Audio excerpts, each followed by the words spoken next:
మీరు ఒక 5 లాక్స్ బ్యాంక్‌లో సేవ్ చేశారని అనుకోండి. ఒక 5 ఇయర్స్ తర్వాత అది 10 లాక్స్ అవ్వకపోయినా పర్వాలేదు. కానీ షాక్ ఏంటంటే మీరు సేవ్ చేసిన ఆ 5 లాక్స్ వాల్యూ 5 ఇయర్స్ తర్వాత or else later on 10 years తర్వాత 2 లాక్స్ కంటే కూడా దాని వాల్యూ తక్కువైపోతుందనమాట. యెస్, అవును, మీరు విన్నది నిజమే. బ్యాంక్‌లో మనం డబ్బులు సేవ్ చేసుకున్నప్పుడు అవి జాగ్రత్తగా సేఫ్‌గానే ఉంటాయి. కానీ ఇన్‌ఫ్లేషన్ వల్ల దాని వాల్యూ పడిపోతూ ఉంటుందనమాట.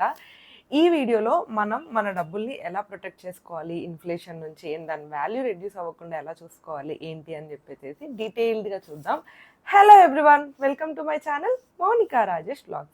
మనం ఫస్ట్ ఇన్‌ఫ్లేషన్ అంటే ఏంటో తెలుసుకోవాలన్నమాట. ఇన్‌ఫ్లేషన్ అంటే ఏంటంటే ఏదైనా ఒక ప్రొడక్ట్‌ని మనం కొనడానికి ఈ రోజు కంటే కూడా ఫ్యూచర్‌లో ఇంకా ఎక్కువ డబ్బులు పెట్టాల్సి వస్తూ ఉంటుందన్నమాట.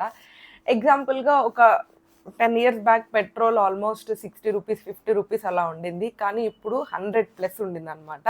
అది మాత్రమే కాదు, సింపుల్‌గా మన మూవీ టికెట్స్ కూడా అంతే. 2005లో 30 రూపీస్, 50 రూపీస్‌కి కూడా టికెట్స్ వస్తుండే. కానీ ఇప్పుడు ఆల్మోస్ట్ 200, 300 ఉన్నాయి ఒక్కొక్క టికెట్.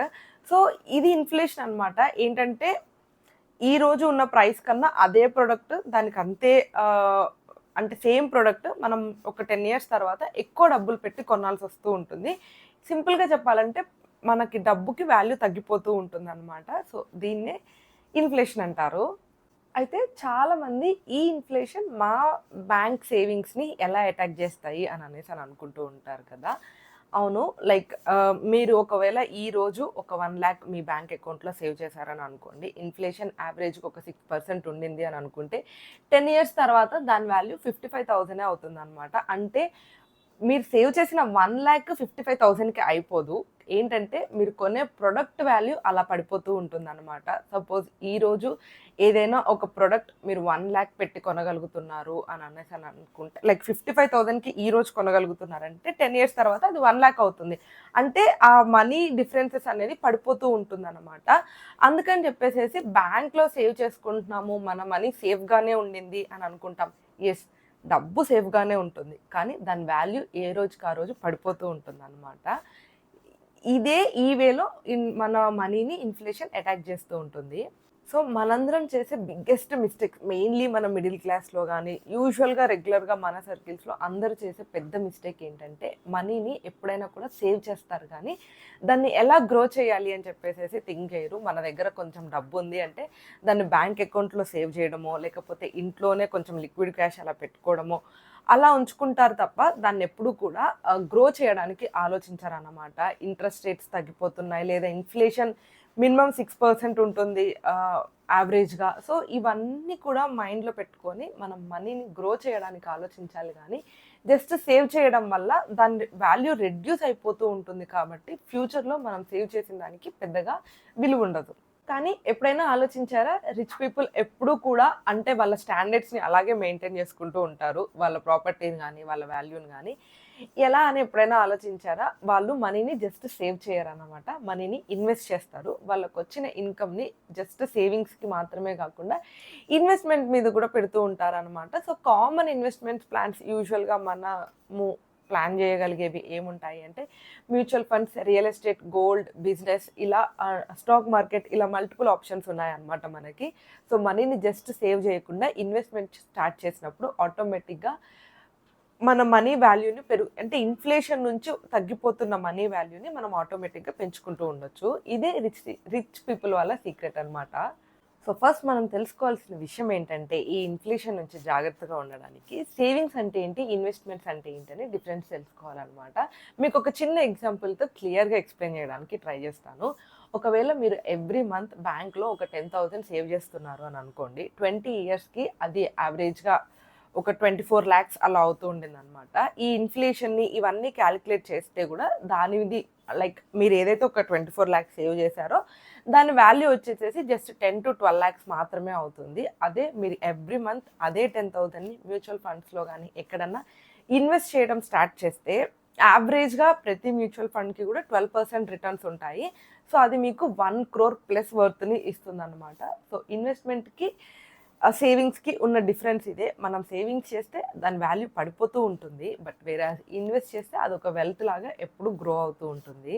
మీరు వీడియోలో ఇక్కడి వరకు వచ్చారంటే హోప్ మీకు వీడియో నచ్చుతుందని అనుకుంటున్నాను. వీడియో నచ్చితే లైక్ చేయండి. లైక్ చేయగానే హైప్ ఆప్షన్ వస్తుందనమాట. మీరు వీడియోని హైప్ చేస్తే ఎక్కువ మందికి రీచ్ అవుతుంది. సో దట్ అది నాకు మోటివేటింగ్గా ఉంటుంది.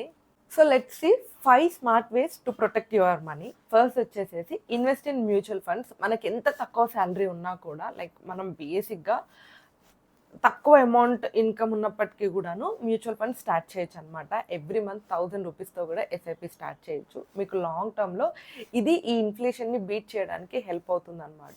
మినిమం రిటర్న్స్ అనేవి ఖచ్చితంగా ఉంటాయి. అండ్ నెక్స్ట్ వచ్చేసేసి స్టాక్ మార్కెట్ కూడా ఇన్వెస్ట్మెంట్కి చాలా హెల్ప్ అవుతుంది. కానీ ఇది ఖచ్చితంగా నాలెడ్జ్తో చేయాలి. ఏ స్టాక్స్ ఎప్పుడు పెరుగుతాయి ఎప్పుడు తగ్గుతాయి అని మనకు ఒక నాలెడ్జ్ ఉండాలన్నమాట. అండ్ దాంతోపాటు లాంగ్ టర్మ్ ఇన్వెస్ట్మెంట్ లాగా ప్లాన్ చేసుకుంటే బెటర్. లైక్ ఎవ్రీడే ట్రేడింగ్ చేయడం కంటే కూడా ఏదన్నా ఒక స్టాక్ మీద ఇన్వెస్ట్ చేసి దాని మీద మంచి నాలెడ్జ్ తెచ్చుకొని ఇన్వెస్ట్ చేసి పెట్టారంటే మీకు అది లాంగ్ టర్మ్లో మంచి వెల్త్ లాగా అవుతుంది. అండ్ నెక్స్ట్ వచ్చేసేసి గోల్డ్ అనమాట. గోల్డ్ ఎప్పుడు కూడా ఇప్పటివరకు హిస్టరీలో లైక్ గోల్డ్ తగ్గిపోయినట్టు, గోల్డ్ కొని లాస్ అయినట్టు ఎప్పుడూ లేకుండే. అందుకని గోల్డ్ మీద కూడా ఇన్వెస్ట్ చేయడం చాలా మంచిది. కాకపోతే మన దగ్గర ఉన్న మొత్తం సేవింగ్స్ లేదా మొత్తం మనీని కూడా ఎప్పుడు కూడా గోల్డ్లో ఇన్వెస్ట్ చేయకూడదు. అది కరెక్ట్ అని ఎవరు లైక్ ఇట్స్ నాట్ సజెస్టబుల్ అనమాట. సో మీకు దగ్గర సేవింగ్స్ ఉన్న దాంట్లో ఒక 10 to 15% గోల్డ్లో పెట్టుకుంటే అది కూడా ఒక మంచి ఇన్వెస్ట్మెంట్ లాగా మీకు యూజ్ అవుతుంది. ఫోర్త్ వచ్చేసేసి రియల్ ఎస్టేట్ అనమాట. ల్యాండ్ మీద ప్రాపర్టీ మీద ఇన్వెస్ట్ చేస్తే ఎప్పుడు కూడా అవి లాంగ్ టర్మ్లో దాని వాల్యూ పెరుగుతూనే ఉంటుంది. సో ఆ ఇన్ఫ్లేషన్ బారి నుంచి తప్పించుకోవచ్చు. కాకపోతే దీంట్లో ఒక చిన్న డ్రాబ్యాక్ ఏంటంటే లిక్విడిటీ ఇష్యూ ఉంటుందన్నమాట. మనం సడన్గా అమ్మేసుకోవాలనుకున్నా, లిక్విడ్ క్యాష్ కావాలని అనుకున్నా అట్లాంటప్పుడు ప్రాబ్లం ఉంటుంది. కానీ బట్ ఒక వెల్త్ వైజ్ చూసుకోవాలి అని అనుకుంటే మాత్రం దాని వాల్యూ ఎప్పుడు పెరుగుతూనే ఉంటుంది. Last but not least increase your income power అని చెప్పుకోవచ్చు. సో మీకు ఇప్పుడు ఎంతైతే సంపాదించగలుగుతున్నారో కొత్త కొత్త స్కిల్స్ నేర్చుకోండి. లేకపోతే స్పెషల్లీ ఇప్పుడున్న ప్రజెంట్ జనరేషన్లో ఎవరు కూడా ప్రైమరీ ఇన్కమ్తో మాత్రమే అడ్జస్ట్ అవ్వట్లేదు. They are looking in to multiple options for secondary income. So మీరు కూడా కొత్త స్కిల్స్ నేర్చుకోవడమో లేదంటే ఇంకా ఆల్టర్నేట్ మీ లైఫ్ స్టైల్కి తగినట్టుగా మీకున్న నాలెడ్జ్కి తగినట్టుగా సెకండరీ ఇన్కమ్ని కూడా ప్లాన్ చేసుకోండి. So that it will help to get overcome అంటే ఇన్ఫ్లేషన్ నుంచి మనం కాపాడుకోవచ్చు. యాక్చువల్ ట్రూత్ ఏంటంటే మనకి చిన్నప్పుడు స్కూల్లో మ్యాథ్స్, సైన్స్, సోషల్, బయాలజీ ఇలా చాలా సబ్జెక్ట్స్ నేర్పిస్తారు. కానీ మనీ గురించి ఎవరు స్పెసిఫిక్గా నేర్పించరు. పేరెంట్స్ కూడా యూజువల్లీ ఇంట్లో ఖర్చులు కానీ లేకపోతే వాళ్ళ ఫినాన్షియల్ స్టేటస్ ఎలా ఉంది ఏంటి అని ఒక సర్టెన్ ఏజ్ వరకు కూడా పిల్లలకి ఎప్పుడూ ఓపెన్గా డిస్కస్ చేయరు. బట్ మనం చెప్పాలి, చిన్నప్పటి నుంచే వాళ్ళకి తెలియాలి దేనికి ఎంత ఖర్చు అవుతుంది అండ్ ఎలా నడుస్తుంది ఇల్లు అని చెప్పేసి.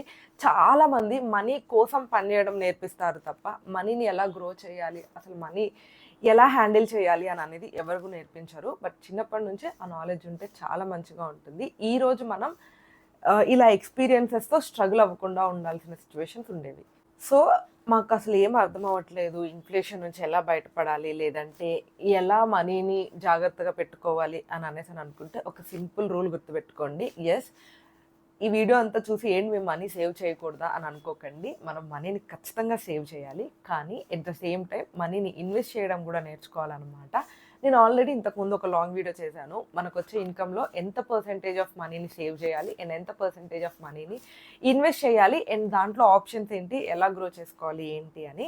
ఎవరికన్నా ఇంట్రెస్టెడ్గా ఉంటే నేను డిస్క్రిప్షన్లో ఆ వీడియో కూడా ఇస్తాను, చూడండి. సో దట్ మీకు అర్థమవుతుంది అనమాట ఈ ఇన్ఫ్లేషన్ నుంచి మనీని ఎలా సేవ్ చేసుకోవచ్చు అని. సో దట్ మీరు దానివల్ల వెనుకపడిపోకుండా ఉంటారు. సో ఫైనల్గా నేనేం చెప్పాలని అనుకుంటున్నారంటే, మీరు ఎంత ఎక్కువ సంపాదించినప్పటికీ కూడాను ఒక ప్రాపర్ ప్లానింగ్ లేకపోతే మీ మనీ వాల్యూ తగ్గిపోతూ ఉంటుంది తప్ప ఇన్ఫ్లేషన్ వల్ల అది ఎప్పుడూ పెరగదు. సో మనీని సేవ్ చేయడం ఎంత ఇంపార్టెంటో దాన్ని ఇన్వెస్ట్ చేయడం కూడా అంతే ఇంపార్టెంట్.